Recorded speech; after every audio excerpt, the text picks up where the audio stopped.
Welcome to MMA Undisputed on ChicagoNow.com. I am your host, Ted Gruber. Today I have the chance of interviewing one of the most legendary names in the UFC and the head play-by-play guy, which is Mike Goldberg. How you doing, Mike? I'm good, Teddy. What's going on, brother? Nothing at all, Mike. I'm going to throw some questions at you like a lightning round. You ready? All right, let's do it. Let's do it like the U.S. Olympic team did. Yeah. Well, let's do it a little bit better in overtime, but it was still a great tournament. Yeah, that's for sure. All right, Mike, the first one is you majored in communications at Miami University. What made you get into the announcing field, and how did that come about? You know, it was weird, Teddy. When I was young, I played hockey my entire life and played collegiately, but I also was a singer, and I sang in rock concerts and stuff when I was young, when I was in junior high and high school, and I was in a lot of bands. And we went in 8th grade. We went to the Jerry Lewis. We were part of the Jerry Lewis Telethon, and you're probably familiar being from the Midwest that the Jerry Lewis Telethon tradition for years. But there were local acts each hour that would get their little 8-minute spot, and we were one of those 8-minute spots on Channel 8 in Cleveland, Ohio. Probably, wow, if I was in 8th grade, probably 1977, 78, right in that area. Showing your age.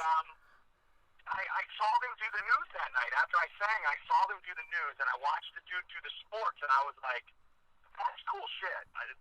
That's what I want to do. It was weird because a lot of kids in life, they go to college and they're smart and they're motivated, they have straight A's, but they don't know what they want to do, so they go through 8 majors and then end up doing something totally different. I was really blessed. I knew that, that I was interested in sports and I was interested in entertainment. And, like you said, played hockey collegiately, and that was the highest level I was able to achieve.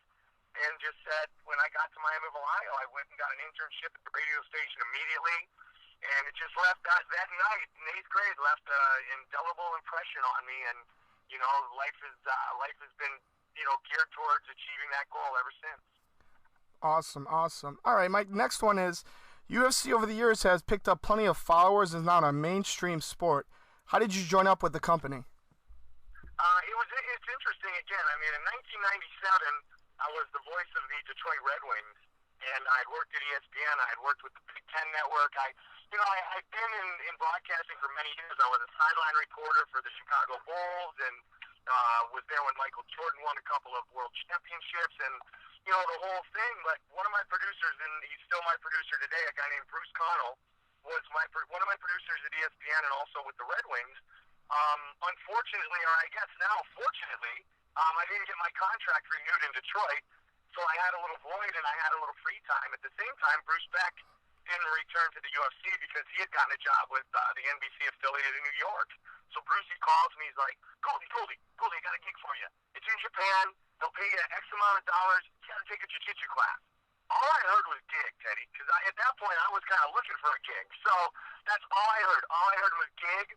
All I heard was, jiu-jitsu, which I had no idea what it was. Mm-hmm. And Japan seemed like a pretty cool trip. So that was my first one. That was Ultimate Japan back in December of 1997. Randy Couture, Maurice Smith. I got the crash course on the Gracies from Johnny Lane McCarthy. I got the crash course on submissions from Big John and my partner at the time, the Olympic gold medalist Jeff Blatnick, and the bosses at SEG like my work, and here we are today. So it was a fluke. I knew what the UFC was, but wasn't a huge crazy fan sending resumes and tapes to the brass at all. It was just it was one of those great connections in the broadcast business, which turned out to be the greatest phone call of my life, because here we are, many years later, and as you said, we're mainstream and people watch us all around the world. So what you're saying, it was a fluke and it kind of wasn't a fluke? Yeah, I mean, it was definitely, it wasn't a fluke because Bruce and I had worked together a lot, and we had done a lot of TV together, and we did a ton of big hockey games together and ESPN events and the likes, like I had mentioned before. But it wasn't really a gig that I was looking for at the time, and it wasn't really, even at that point, it wasn't a gig that I thought would be my gigs for life. The thing about at that time was I was coming off 2 years with the network and a year with the Detroit Red Wings, and I was pretty devastated that I didn't get renewed. And I'm like, all right, well, what's the next chapter? What's it going to be? And so for sure, for many years afterwards, I still did a lot of different things. I worked. I was one of the main TV voices with the ACC network on Fox Sports South. I did a ton of ACC hoops, a bunch of Duke and North Carolina basketball, and I did the Minnesota Wild games for 3 years. And So for a long time there, the UFC was still growing, and we were 6 events a year, 8 events a year. We were in those dark days, so it was kind of it was a gig at the time. It was a compliment to all the other things that I was doing at the time, and now I don't do anything else. Now I do the UFC, and it keeps me plenty busy. Speaking of the UFC, how hard is it to juggle your life, not only for the UFC, but the many jobs you have outside it? I always look at it as, traveling for a living is definitely got its challenges, but I've always looked at it as it's always what I've done, and it's the life that my wife met me, during.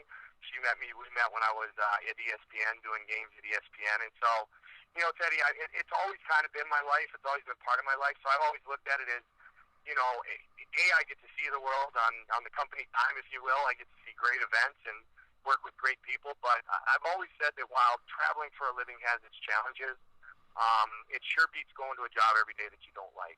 And, it could be a lot worse. I could be home for dinner every night, but I could be really grumpy because I have a job that I don't enjoy and hate getting up for work in the morning and unhappy with my coworkers. And, so I've just always looked at the glass half full and just said, hey, I'm blessed to do something that I love to do. It was my dream to be a broadcaster.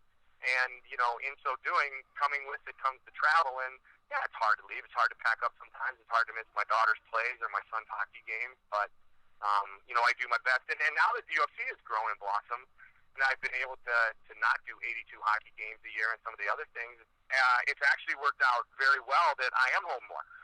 As you know from our contact back and forth, Teddy, I'm the guy who gets off the plane and heads right to the rink for my son's game or my son's practice or whatever it might be. So I'm always the one looking to take the right flight to get home on time for the kids' activities as well.